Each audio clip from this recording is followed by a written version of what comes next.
তুলা রাশি মে মাস 2025 সাল আপনাদের কেমন যাবে? এই মাসে আপনার রাশির অধিপতি গ্রহ ষষ্ঠ ঘরে অবস্থান করে আছে এবং দীর্ঘদিন ধরেই অবস্থান করে আছে। সঙ্গে ছায়াগ্রহ রাহু অবস্থান করে আছে এবং শনি গ্রহ অবস্থান করে আছে, যার ফলে ষষ্ঠ স্থান অবশ্যই শুক্র গ্রহের যথেষ্ট উচ্চ স্থান। তথাপি ষষ্ঠ ঘর, তাই মনের মধ্যে একটু টেনশন আপনার থাকবে। যে কোনো বিষয়ে একটু বিচলিত আপনি হবেন, সমস্ত বিষয় আপনি মাথার মধ্যে নিয়ে নেবেন। তবে আপনার মধ্যে মনে হতে পারে, তাহলে কি এই মাসটা আমাদের খারাপ যাবে, ভালো সময় হবে না? অবশ্যই হবে, ধৈর্য ধরুন। কারণ এই মাসে আরও যে বিষয়গুলি ঘটতে চলেছে সেগুলি কিন্তু জানতে পারলে আপনি যথেষ্ট স্যাটিসফাই হবেন। কারণ এই মাসের 15 তারিখে আমরা দেখতে পাচ্ছি দেবগুরু বৃহস্পতি আপনার ভাগ্যস্থানে প্রবেশ করবে এবং এই ভাগ্যস্থানে প্রায় 5 মাস অবস্থান করে থাকবে। তাই দেবগুরু বৃহস্পতি ভাগ্যস্থানে অবস্থান করা যথেষ্ট আপনাদের ক্ষেত্রে শুভ সময়, সেটি বলা যেতে পারে। দেখুন, শুভ সময়, শুভ ইঙ্গিত কিছু আপনারা অবশ্যই পাবেন। আপনি তখনই ভাববেন সত্যি আপনার জীবনে কোনো শুভ ঘটনা ঘটতে চলেছে। এই দেবগুরু বৃহস্পতি আপনার তৃতীয় এবং ষষ্ঠ ঘরের অধিপতি। হঠাৎ করে যে রাতারাতি পরিবর্তন হবে এই রকম মানসিকতা নিয়ে চলবেন না। যোগাযোগ আপনার আসবে, সেই যোগাযোগগুলিকে বাস্তবিক ক্ষেত্রে আপনাকে অ্যাকসেপ্ট করতে হবে এবং যে কোনো কাজের ক্ষেত্রে বলুন, যে কোনো বিষয়ে বলুন, আপনাকে দৃঢ় মানসিকতা নিয়ে চলতে হবে। তাহলে সেই ক্ষেত্রে আপনি ভালো ফলাফল করতে পারবেন। দেবগুরু বৃহস্পতি এই নবম ঘরে অবস্থান করবে। দৃষ্টি যেহেতু রাশিতে থাকছে, অনেক বিষয়ে আপনি কিন্তু ভেবেচিন্তে পদক্ষেপ রাখতে পারবেন এবং অবশ্যই অপরচুনিটি যেগুলি পাবেন সেগুলিকে অ্যাকসেপ্ট করার চেষ্টা রাখবেন। এবং এই যে 15 তারিখে প্রবেশ করছে, এর পরবর্তী ক্ষেত্রে আপনারা অনেকটা কিন্তু মানসিকভাবে নিজেকে সেইভাবে তৈরি করবেন। অর্থাৎ মনের মধ্যে যে বিচলিত ভাব, সেটা অনেকটা কিন্তু আপনাদের চলে যাবে। তাছাড়াও আমরা দেখতে পাবো এই 20 তারিখে মে মাসে ছায়াগ্রহ রাহু ঘর পরিবর্তন করছে। অর্থাৎ দেখা যাচ্ছে ষষ্ঠ ঘরে তাহলে শনি গ্রহ এবং শুক্র গ্রহ অবস্থান করে থাকবে, যার ফলে আপনারা পূর্বে যারা ঋণ নিয়েছেন এই রকম ক্ষেত্রে কিছু চিন্তা অবশ্যই থাকবে। তবে তথাপি এই মাসে এই যে দেবগুরু বৃহস্পতি ঘর পরিবর্তন করছে, এটি যথেষ্ট শুভ এবং আপনার সপ্তম ঘরে আমরা বুধ আদিত্য যোগ দেখতে পাবো। বুধ আদিত্য যোগ যথেষ্ট ভালো একটি যোগ। তাই আপনারা যারা বিজনেস যারা করছেন, সেটা অনলাইনে আনা আপনার কিন্তু দরকার আছে, বা সেটা অ্যাক্টিভিটি আপনার মধ্যে কিন্তু আরও বেড়ে যাবে। আপনি যে ধরনের বিজনেস করছেন সেই বিজনেসটা নতুনত্ব কিছু করা যায় কিনা। শনি ষষ্ঠ ঘরে অবস্থান করে আছে এবং এখান থেকে দৃষ্টি আপনার অষ্টম, দ্বাদশ এবং তৃতীয় ঘরে থাকছে। তাই আপনারা পূর্বে যারা ঋণ নিয়েছেন একটু চিন্তা মনের মধ্যে থাকবে, বা ছোটোখাটো সমস্যা নিয়ে রয়েছেন শারীরিক, সেটা নিয়ে চিন্তা অবশ্য থাকবে। তবে চিন্তা থাকলেও দেবগুরু বৃহস্পতি যখন ঘর পরিবর্তন করছে, একটি ভালো আপনারা চিন্তাভাবনা নিয়ে অগ্রগতি রাখতে পারবেন, যার ফলে অনেক ক্ষেত্রে আপনারা সেই সমস্ত ক্ষেত্রে জয়লাভ করতে পারেন। এই মাসে মঙ্গল কিন্তু অবস্থান করে থাকবে আপনার দশম ঘরে। মঙ্গল এখানে নিচস্থ, মঙ্গল দ্বিতীয়পতি এবং সপ্তমপতি। আর্থিক বিষয়ে যাদের সমস্যা একটু রয়েছে, এই বিষয়ে একটু চিন্তা মনের মধ্যে থাকবে। তথাপি আপনারা কিন্তু আর্থিক দিক থেকে যে কোনো না যে কোনো প্রকারে আপনারা ঠিক একটি ব্যবস্থা করে নেবেন। শুধু যাদের অতিরিক্ত ঋণ আছে, কোথা থেকে ধার নিয়েছেন, আপনাদের মধ্যে চিন্তা একটু বেশি থাকছে। মঙ্গল এই দশম ঘরে অবস্থান করে থাকবে। কোনো কিছু কাজ আপনারা করছেন, সব প্রফেশনালে বলুন, যে কোনো কর্মক্ষেত্রে বলুন, চাপ কিন্তু কর্মের মধ্যে অবশ্যই থাকছে।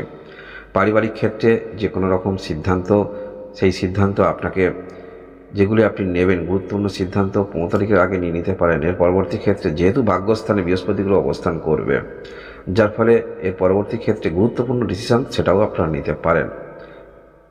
তুলা রাশি এই যে মে মাসে যে গ্রহের অবস্থান, পঞ্চম ঘরে রাহু গ্রহ অবস্থান করে থাকবে। এটা কিন্তু দীর্ঘমেয়াদী অবস্থান করবে, প্রায় 1.5 বছর এখানে অবস্থান করে থাকবে ছায়াগ্রহ রাহু, যার ফলে মানসিকতার মধ্যে যে কোনো বিষয়ে কোনো কিছু যদি আপনারা আভাস পান, সেই সমস্ত ক্ষেত্রে যথেষ্ট আপনার মধ্যে আরও কিন্তু একাগ্রতা বৃদ্ধি পাবে। এই একাগ্রতা বৃদ্ধি পাওয়াটা আপনারা সেইটা বাস্তবিক ক্ষেত্রে যদি সেই অনুসারে কর্ম করে যেতে পারেন, অর্থাৎ শুধু একাগ্রতা যে সৃষ্টি হচ্ছে সেটা নয়, কাজের মধ্যে আপনাকে ধৈর্য রাখতে হবে এবং সেই ধৈর্য যেহেতু আপনারা রাখবেন, দেবগুরু বৃহস্পতি যেহেতু আপনার নবম ঘরে প্রবেশ করে যাচ্ছে, যার ফলে বা কোনটা ভালো মন্দ সেটি কিন্তু বোঝার ক্ষমতা আপনার থাকবে।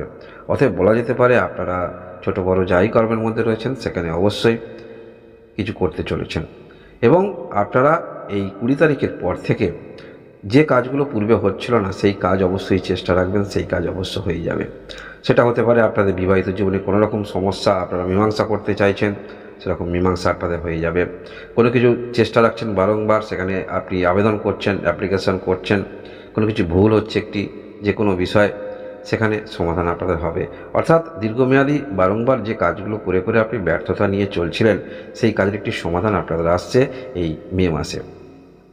শরীর স্বাস্থ্যের দিক থেকে বলতে হলে, যেহেতু রাশির অধিপতি ষষ্ঠ ঘরে অবস্থান করে থাকবে, আবারও বলছি ষষ্ঠ ঘর কিন্তু শুক্রের উচ্চ ঘর, কিন্তু দ্বাদশ স্থানে দৃষ্টি থাকছে যেখানে কেতু অবস্থান করে থাকছে। অতএব বলা যেতে পারে 20 তারিখের পর আপনাদের শরীর স্বাস্থ্য ভালো ধরে নিয়ে আপনারা চলতে পারেন। তবে হ্যাঁ, মনের মধ্যে একটু বিচলিত থাকবে যারা শরীর স্বাস্থ্য ছোটোখাটো সমস্যায় রয়েছেন, একটু চাপ থাকবে, টেনশন থাকবে। অতিরিক্ত যারা ঋণ নিয়েছেন একটু টেনশন থাকবে। পড়াশোনার মধ্যে যারা রয়েছেন যথেষ্ট ভালো সময় আপনাদের কিন্তু আগত দিন আসছে, অর্থাৎ 15 তারিখের পর থেকে পড়াশোনার মধ্যে চিন্তাভাবনার পরিবর্তন আপনাদের আসছে এবং আপনি পড়াশোনার বিষয়ে যথেষ্ট একাগ্রতা নিয়ে চলবেন। এই একাগ্রতা আপনাদের ভালো ফলাফল দিতে পারে পরবর্তী ক্ষেত্রে। ভালোবাসার সম্পর্কের মধ্যে যারা রয়েছেন, ভালোবাসার সম্পর্ক আপনাদের যথেষ্ট ভালো, এবং যারা সিঙ্গেল রয়েছেন এই মাসে আপনাদের জীবনে কোনো ভালোবাসা রূপী বন্ধু অথবা বান্ধবী আসার সম্ভাবনা থাকছে। আপনাদের বিবাহিত জীবন যথেষ্ট ভালো, কারণ বুধ আদিত্য যোগ পাচ্ছি, বুধ আদিত্য যোগ যথেষ্ট ভালো। এবং আপনার পার্টনার যদি কোনো রকম কর্মক্ষেত্রের মধ্যে থাকেন, সেখানেও ভালো কিছু ধরে নিয়ে চলতে পারেন। অর্থাৎ পার্টনারের কর্মক্ষেত্র, সব প্রফেশনালে কিছু করছেন, সেটাও ভালো। এবং বিজনেস যারা করছেন, আপনাকে চিন্তাভাবনার বদল অবশ্যই আনতে হবে। সেই যে বিজনেস করছেন সেটি যদি অনলাইনে আনা যায়, বা ডাইরেক্ট যদি আপনি যে পণ্য বিক্রি করছেন, তৈরি করছেন প্রোডাক্ট, সেই প্রোডাক্ট ডাইরেক্ট যদি বিক্রি সেল করতে পারেন, সেখানে ভালো প্রফিট হতে পারে। বা আপনারা যারা সেলফ এমপ্লয় করছেন, সেই কাজটা আপনারা কিন্তু ছড়িয়ে দিতে পারবেন এই সময়। এই মাসে আপনাদের কর্মের দিক থেকে বলতে হলে, কর্মের মধ্যে একটু চাপ কিন্তু থাকছে, অর্থাৎ যারা কোথাও কর্মরত রয়েছেন এক্সট্রা আপনাকে কর্ম করতে হবে, একটু কর্মের চাপ কিন্তু থাকছে। ভাগ্যের দিক থেকে বলতে হলে যোগাযোগ বৃদ্ধি কিন্তু আপনাদের হচ্ছে এই মাসে।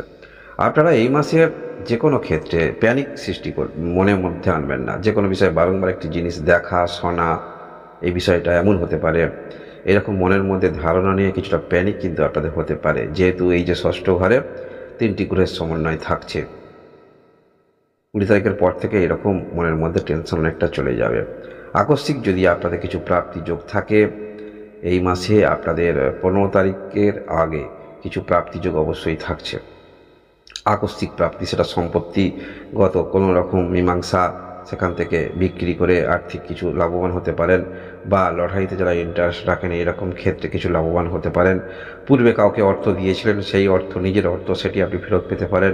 কোথাও কর্মরত ছিলেন আপনি, সেখানে কর্ম যে করতেন, কিছু অর্থ আপনার পড়ে আছে, সেই অর্থ কিছু ফেরত পেতে পারেন। এরকম কিছু ঘটার সম্ভাবনা থাকছে। এই মাসে আমরা দেখতে পাবো অষ্টম ঘরেও বুধ আদিত্য যোগ তৈরি হবে, তবে সেটি মাসের 24 তারিখ থেকে যোগ তৈরি হবে। আপনারা এই যে 24 তারিখ থেকে যোগ তৈরি হচ্ছে, এবং নবম ঘরে বৃহস্পতি গ্রহকে আপনারা পেয়ে যাচ্ছেন, এবং রাহু গ্রহকে পেয়ে যাচ্ছেন আপনার পঞ্চম স্থানে, যার ফলে পূর্বে কোথাও আপনার অর্থ আটকে ছিল, আপনাদের পরিবারের কারোর কোথাও ইন্স্যুরেন্স করা ছিল যেটা আপনি নমিনে ছিলেন, বা আপনার পেনশনভোগী, আপনি পেনশনের পরবর্তী ক্ষেত্রে আপনি হোল্ডার হবেন, সেই কাগজপত্রগুলো জমা ইত্যাদি ক্ষেত্রে এগুলো যদি করতে পারেন, এই যে দেবগুরু বৃহস্পতি প্রবেশ করছে, অর্থাৎ আপনারা চেষ্টা রাখবেন 24 তারিখ থেকে, এখানে সেই সমস্ত ক্ষেত্রে আপনারা অর্থ পেতে পারেন। তবে এই মাসে আপনারা যারা, এটা তুলা রাশি অনুসারে উল্লেখ করছি, তুলা রাশি আপনাদের অন্য লগ্ন হতে পারে, সেই অনুসারে আপনারা অবশ্যই ফলাফল পাবেন। তবে এই মাসে তুলা রাশি আপনারা অন্তত মাসের মাঝামাঝি পর্যন্ত যে কোনো বিষয় বিচলিত হবেন না, মনের মধ্যে প্যানিক বা টেনশন আনবেন না। 15 তারিখের পরে অবস্থার উন্নতি হচ্ছে, আপনার মাইন্ডে পজিটিভ চিন্তাভাবনা আসছে। পজিটিভ চিন্তাভাবনা থাকার ফলে যে কোনো ক্ষেত্রে আপনি সুস্থ মস্তিষ্কে সেখানে চিন্তাভাবনা অবশ্যই রাখতে পারবেন। তুলারাশি যারাই রয়েছেন, এই হলো তুলারাশি আপনাদের মে মাস 2025 সালের রাশিফল। আপনারা সবাই ভালো থাকুন, আনন্দে থাকুন, ভগবান আপনাদের মঙ্গল করুন। ধন্যবাদ।